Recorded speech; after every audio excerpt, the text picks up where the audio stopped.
The turkey was still steaming when Mom said I should go. Just like that. No explanation, no reason. She didn't even look up from cutting her slice. She just said it real quiet, like she was asking someone to pass the salt. I was holding the cranberry sauce, about to put some on my plate.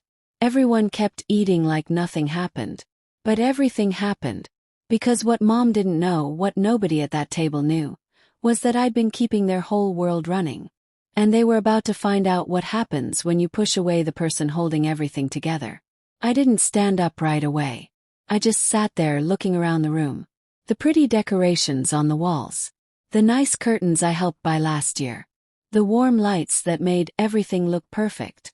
From far away, my family probably looked really happy. But when you live inside a house, you see all the broken pieces. You hear the mean words hiding under the nice ones. You feel the coldness even when everyone is smiling. My name is Rachel. I'm 42 years old. And I spent my whole life trying to make my family love me by helping them with everything. My job, I'm the boss. People listen to me. I solve big problems every day.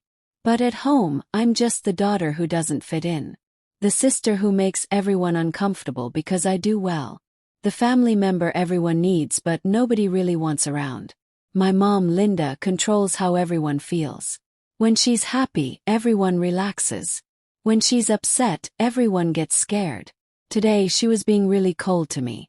My dad, Richard, just looked down at his food. He kept moving his corn around his plate like he was hiding. My big brother Danny was looking at his phone, but the screen was black. He was just pretending. And my little brother Kevin was smiling into his cup like he was enjoying watching me get hurt. What they didn't know was that I'd been helping all of them. When Danny got in trouble and needed money for a lawyer, I gave it to him. When Kevin couldn't pay for his son Tyler's school, I paid it. When Mom and Dad's bills got too big, I paid those too. Nobody asked me to. I did it because I thought that's what family does. I thought if I helped enough, they would finally see me as important. When I was little, Mom used to say, "The strong people in the family take care of everyone else." But she only meant me. She never taught my brothers to help. She taught them to always ask me for help instead.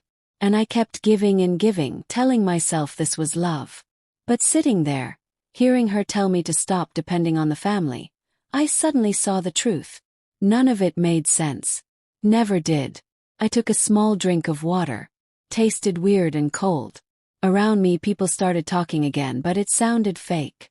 Like everyone was pretending really hard that nothing was wrong. But something was very wrong. Something had changed forever. And as I watched them all avoid looking at me, I understood. This wasn't just a bad moment.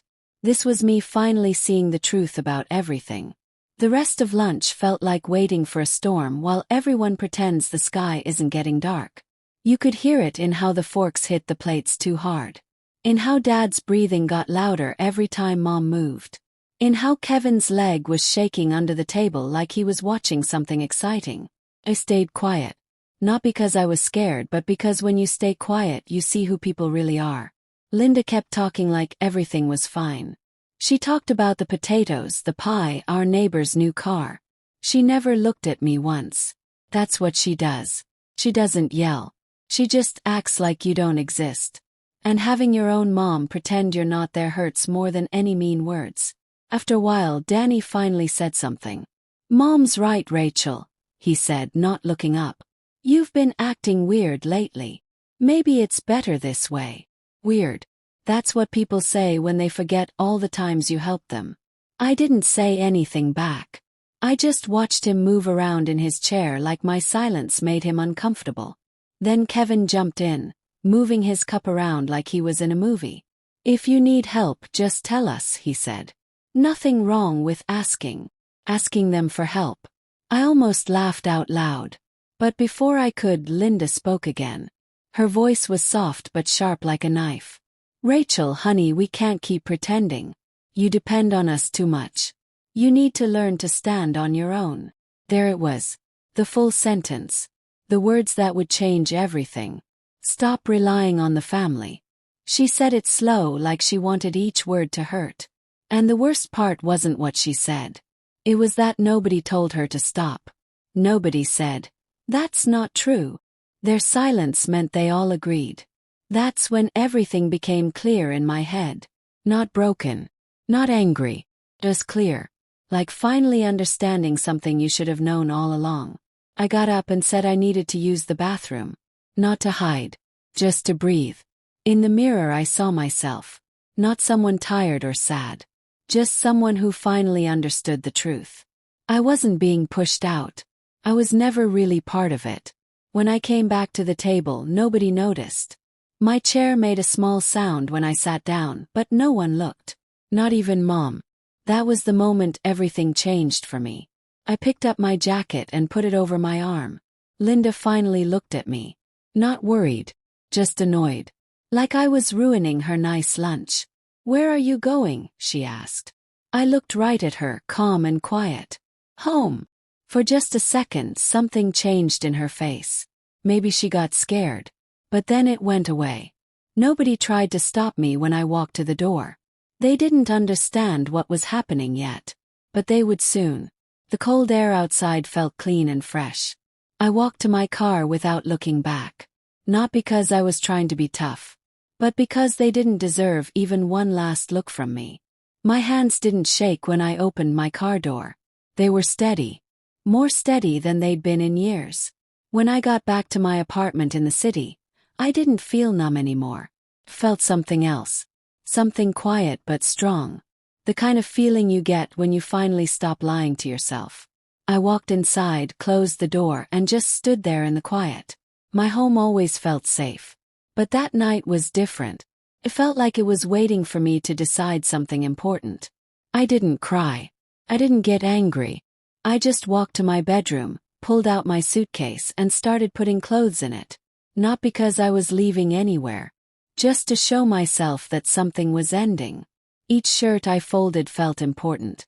Each pair of pants felt like drawing a line. The sound of the zipper closing was a reminder that I still had control over my own life. I packed slowly and carefully. Not rushing. Not panicking. Just being clear about what I was doing. Then I opened my computer. The screen made the room glow blue. One by one, I opened all the websites where I paid their bills. The electric bill for their house. The water bill. The internet. Money for the lake house. School money. All the quiet payments I'd been making for years without telling anyone. Seeing all the numbers together was like watching my whole life turn into math. Simple. Clear. Impossible to argue with. I moved my mouse over the buttons that said, Auto Pay. Then I clicked to turn them all off. Not because I was being mean. Because they told me to stop relying on them. So I did.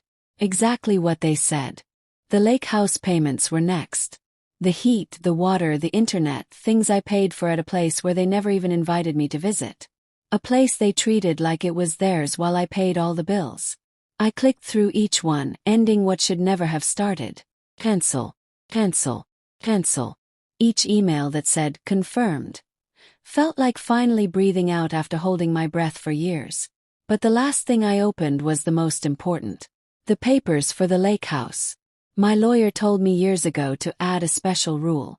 If my parents ever tried to take the house away, or if they tried to keep me out, or if they broke any of the promises, the house would automatically become mine. Just like that. No fighting. No arguing. Just a simple rule that would make it mine. I sat back in my chair, letting it all sink in. They thought they had all the power. They thought I was the one who needed them. But the truth was always backwards. Closed the computer. The room got dark except for the city lights outside my window. This wasn't about getting revenge. Not yet. This was about getting ready. Because when they figured out what my silence really meant, everything would change. And I would be ready for it. 3 days went by before my phone rang. Not because they were worried. Not because they were sorry. Because they wanted something. Kevin's name showed up on my screen. I let it ring twice before I answered. Just long enough for him to notice the wait. Rachel, what did you do? He yelled. No hello. No asking if I was okay. The lake house is freezing. The heat won't turn on. The internet is gone. Tyler was supposed to go there this weekend.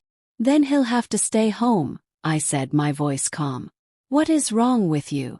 His voice sounded shocked, like I'd broken some rule that I was supposed to follow forever. I stopped paying for things I don't use, I said back. There was silence. Heavy, angry, confused.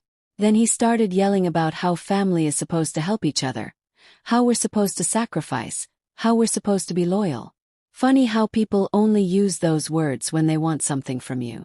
I let him finish. Then I said just one thing. You told me to stop relying on the family. So I did. And then I hung up. The next call wasn't from Kevin. It wasn't from Danny. It was from Dad. He left a message, his voice quiet and shaky, asking if we could talk about this like grown-ups. He sounded desperate but tried to hide it. They weren't worried about me. They were worried about what my leaving cost them. 2 more days passed.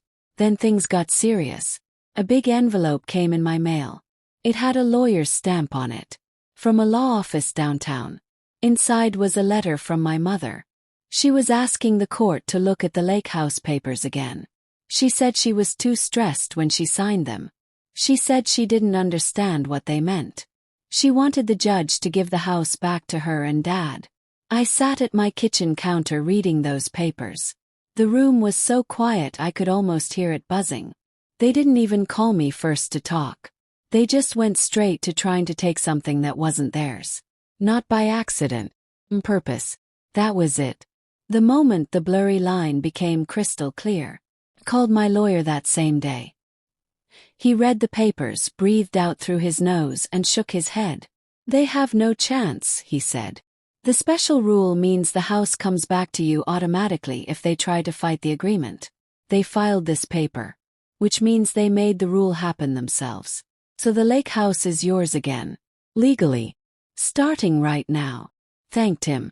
Not because I was happy, but because I finally felt sure. Something solid under my feet after years of bending for everyone else. When my lawyer said we should meet with them, I picked the old diner near their neighborhood. The one with cracked seats and flickering lights.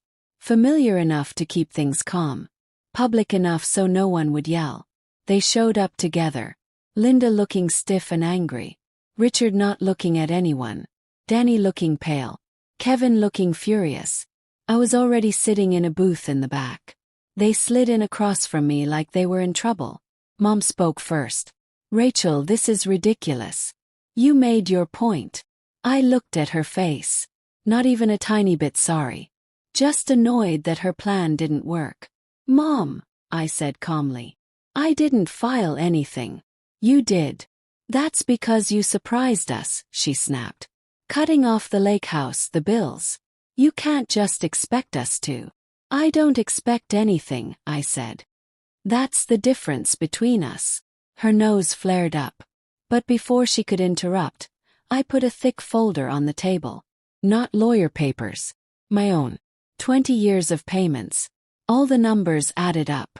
Printed lists of every bill, every payment for their house, every tuition, every repair, every medical bill. Proof of every quiet sacrifice they chose to forget. What's this? Danny asked. His voice was weak. Everything I've paid since I was 22, I said. Dad's eyes looked at the first page and stopped. He blinked hard. You paid this much? Yes. For all of us. Danny whispered. Yes. Kevin made a scoffing sound, but it sounded shaky. So what? You think you're some kind of hero? We never asked you to. No, I interrupted. My voice was firm. You expected it. A heavy silence fell across the table. The truth sitting there for all of us to see. Kept going calm but strong. Mom told me to stop relying on the family. So I did. I stopped paying the bills.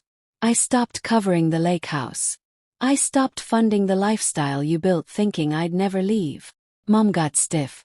You're being dramatic. No, I said quietly. I'm being fair. I pushed another paper forward. The special rule. This is the legal agreement for the lake house. The moment you tried to take it back, everything went to me automatically. You didn't lose the lake house because of me. You lost it because you tried to take something that wasn't yours. My mother's face froze. And for the first time in my whole life, she looked scared. Her face went blank. Me. Like someone had taken away her script and left her standing there with nothing to say. Dad leaned back, shocked. Danny stared at his hands. Kevin's mouth opened, then closed without making a sound. They weren't just surprised. They were exposed. I let the silence stay there long enough for them to feel it. Then I spoke, soft and almost gentle. I'm not doing this to hurt you. I'm doing this because I should have set limits 20 years ago. You told me I relied on you. But you were relying on me. And now you'll have to rely on yourselves. Mom found her voice again. We're your family. I know, I said. I loved you like family. I helped you like family. But you didn't treat me like one. I stood up, smoothing my jacket. From my wallet I pulled out a $1 bill. The symbolic gift that matched how they treated everything I gave them. Easy to ignore. Not worth much.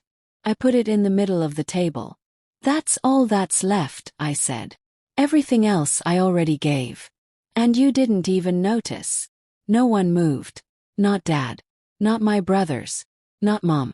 Her blank stare flickered into something that looked almost like regret. But it was too late. I stepped away from the booth. Rachel, Mom called out.